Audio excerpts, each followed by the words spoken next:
10, 9, ignition sequence start. 6.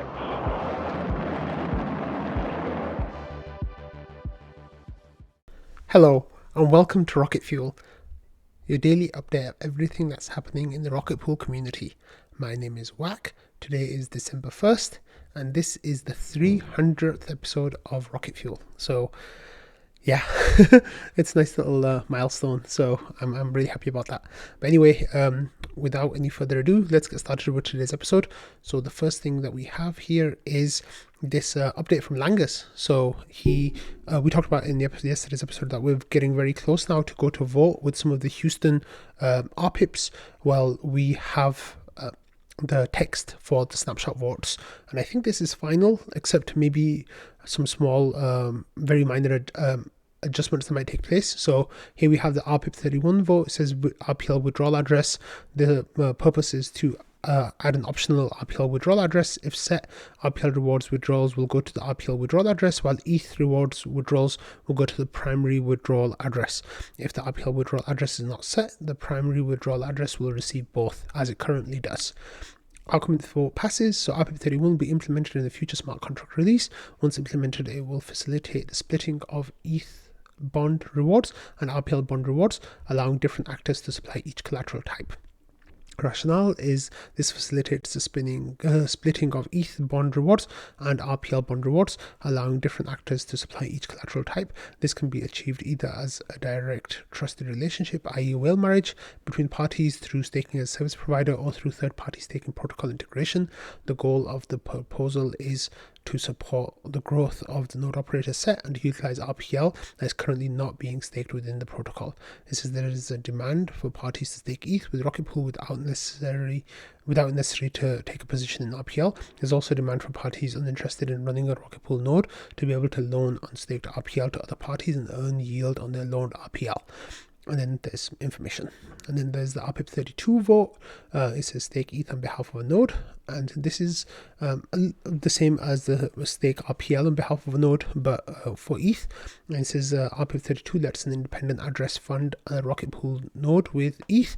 The node can use this ETH to make mini pools without having direct access to the ETH.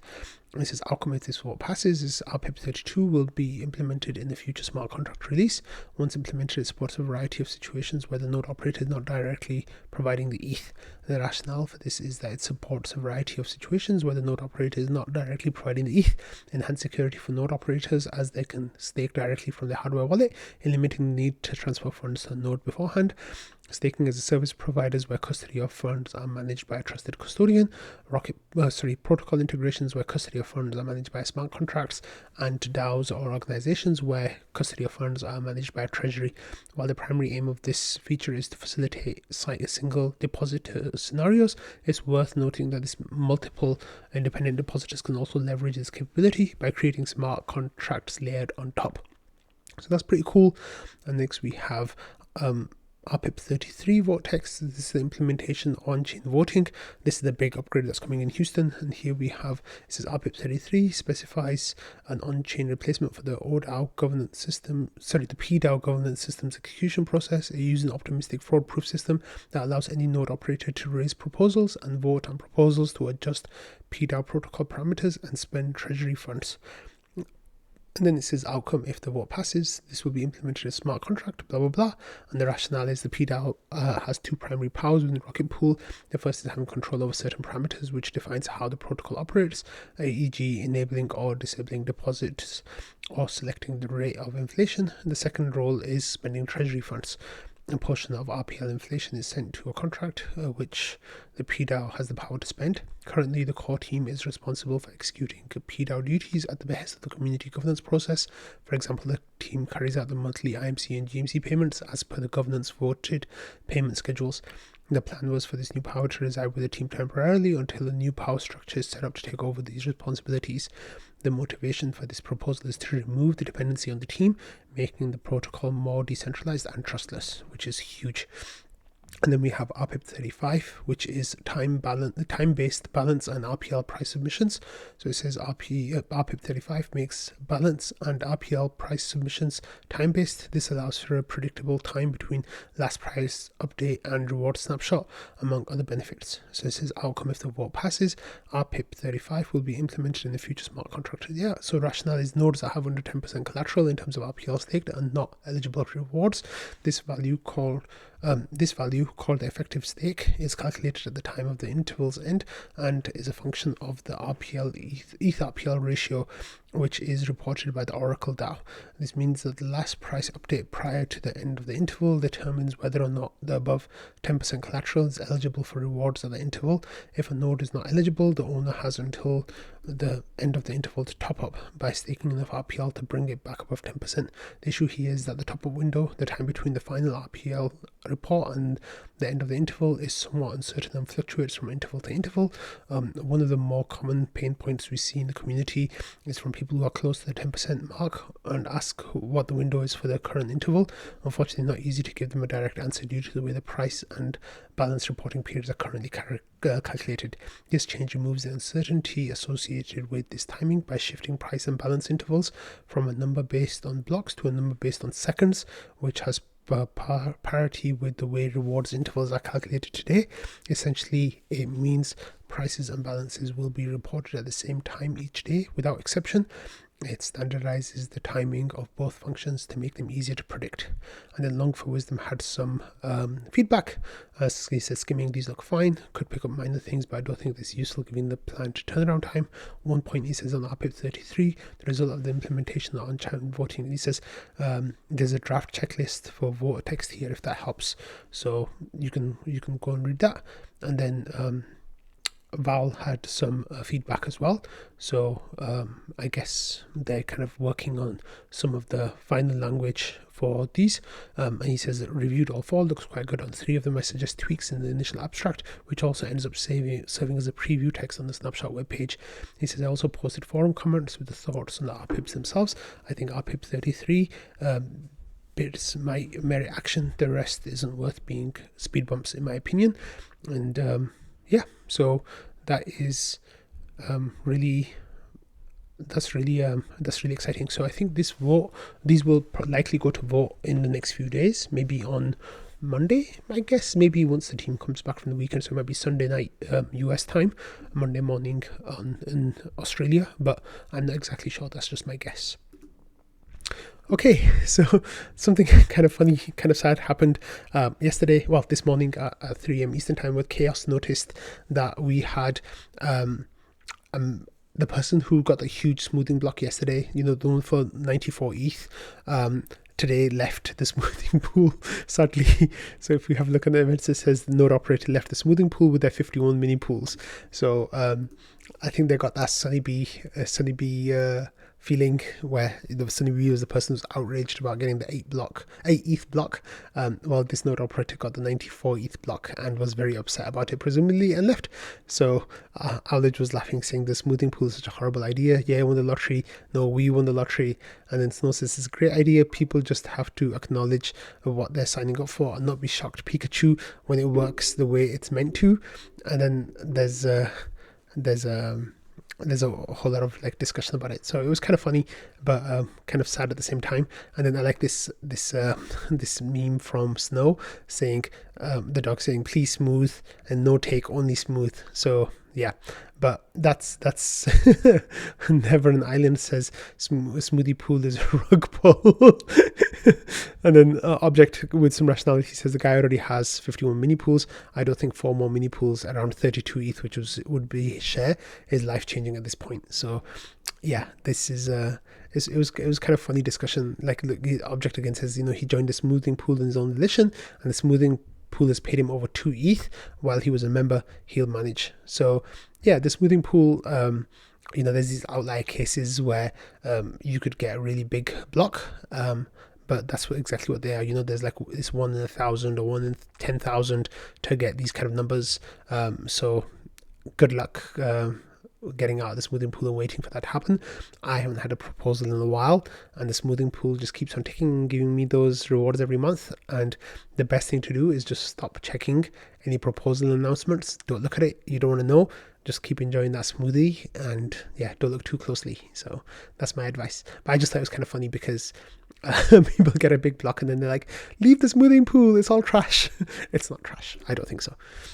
Okay, Phiz was up to some shenanigans today where he saw that Opal network is now in an open beta, and he wants to get people together to set up an Opal validator. So for those of you who don't know, Opal is a distributed validator technology service where people can kind of do this thing called squad staking.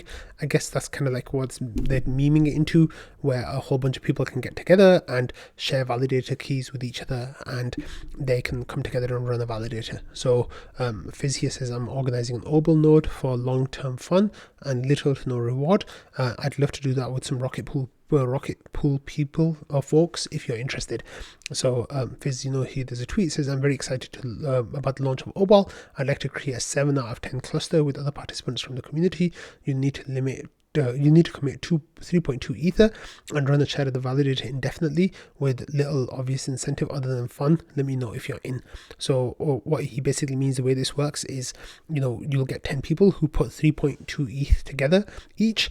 That will then add up to 32 ETH, and then the 32 ETH will come together to make one validator, but 10 people will be attesting to that validator, and only seven of them have to make sure that it's all running, and 3 of them could be down or resyncing their ETH1 or ETH2 clients, or they could be internet downtime, electricity issues, whatever the matter is. Like the whole point is that this validator will keep going as long as 70% of the validators are still going, and it removes the chance of getting slashed. So for example, if one person accidentally loaded the keys in 2 places, then they the whole of the validator set, the 10 people would see that one person had something wrong, and 7 out of 10 people were not agreeing to that, so they would not count that person's attestation or whatever it would be. So I don't understand the full details of how it works, but Phiz was kind of looking for people to get together in his little group, and then he actually found some people. So he had a discussion with Fuini7. I don't know how to pronounce that. So he says he's got 6 out of the 10 spots in the squad he's creating. He'd like to have more Rocket Pool people, and then Fuini7 says, I still have a node running but no validator on it for now, and he says, I have a node available doing nothing, even running one for Diva testnet, but yeah. He says, Phiz says, you don't have to be anyone special to participate in this experiment, as long as you're willing to commit 3.2 ETH and go with the flow. Excuse me, don't ever be ashamed of your current position. He says, all right, but I'm too noob, just following the tutorial most of the time and have a few ETH to spare. And Phiz says that he'll figure it out, they'll figure it out. So Patches says, how do we know Phiz isn't 4 of the 10? So then he shared the information about who the people are. So there's Phiz, there's Mike, there's Mrs. KZG ETH, Cassandra ETH, Kriha, who's from Stakewise, and Chui and Hackworth and Kudita, and now Fuini7 as well. So I think Phiz might still be looking for a couple of people. So if you're interested, reach out to Phiz, and then you can join his little Opal experiment. So yeah, that's pretty cool. Okay, next we have this news from Grid Plus. So Grid Plus had a huge sale on their Lattice over Black Friday, which was $100 off. So that was the only sale they had going on over Black Friday, which is funny because I bought some safeguards then, and now they're on sale. So not that I'm bitter or anything, but they had this a new round of discount codes that are available. So you can get $50 off a Lattice, or you can also get free global shipping by saying not today UPS. And then there's another code, Safeguard BOGO, which is unlimited buy one get one on safeguards. So those are half price, I guess. Now, if you buy them, you get twice as much for the same price. So that was I thought I'd bring that to your attention, because now I have to go and buy some new safeguards. So yay. Okay, as you all know, today is December 1st, so that means we have a new month of rocket fuel contributors. As almost always, we have Sneaky at number 1, and then Harpocrates got lots of extra tickets because of his new voting tool that he made. Then we have Jasper, Meg, Schifrin, Dondo. There's a whole bunch of people who got tickets. In fact, we this month had 32 contributors, which was really nice. Thank you all for contributing. That was really kind of you to do that. So now we're not using random.org anymore. Instead, we are using this tool from Harpocrates, which is the rocket fuel contributors raffle. Let me just show you a little bit right there. And it's like this nice little fancy tool that Harpocrates made, where you can get the information that we need. So let's do this. We will first get Sneaky right here and all the way down to Sleety. So what I do now is I just copy and paste these two rows. I come here, I paste it. So as you can see, look, there's Sneaky and Harpocrates and all the same people with all the same things. And then when I press go, it will start spitting out results. So let's have a look. Jasper number 1, Archer number 2, Dondo number 3, Mig the nice one number 4, Sneaky number 5, Blue AVM number 6, Schifrin number 8, and Mighty M number 8. Sorry, so we have Jasper, Archer, Dondo, Mig, Sneaky, Blue AVM, Schifrin, and Mighty M. So now I give 8 prizes because Wolfie and Cheers get $100 each for the Twitter threads and the vote counting. So if these people fail, then we have Fornax and Via as backups. So that is they're the backups, but the other 8 win the $100 prizes. Just in case I can't get in touch with any of those, then we move on to the following people after that. So let's have a look at how much each person wins. So the price right now on Binance is $27.22. So we get 100 divided by 27.22, and that equals 3.67 RPL each. So 3.67 RPL per person for winning the raffle this month. Finally, before we enter this episode, we have news of the benefactor, and the whole goal of the benefactor was to reach $10,000. Well, currently we stand at $14,962, which is basically $15,000, which is really great. So I think the benefactor will start doing benefacting things once this episode goes out, and then I guess the benefactor will take over from there. So thank you all for being along for this long ride of 300 episodes. It's been absolutely wonderful, and I couldn't have done it without all of you. So thank you all for your support, your encouragement, your kindness over the year and a half that I've been doing this. And hopefully we'll carry on strong, and I'll keep putting out these episodes for you all. So thanks all for listening, watching, and being part of the Rocket Fuel community. Here's to another 300 episodes. I'll see you all on Monday. Bye.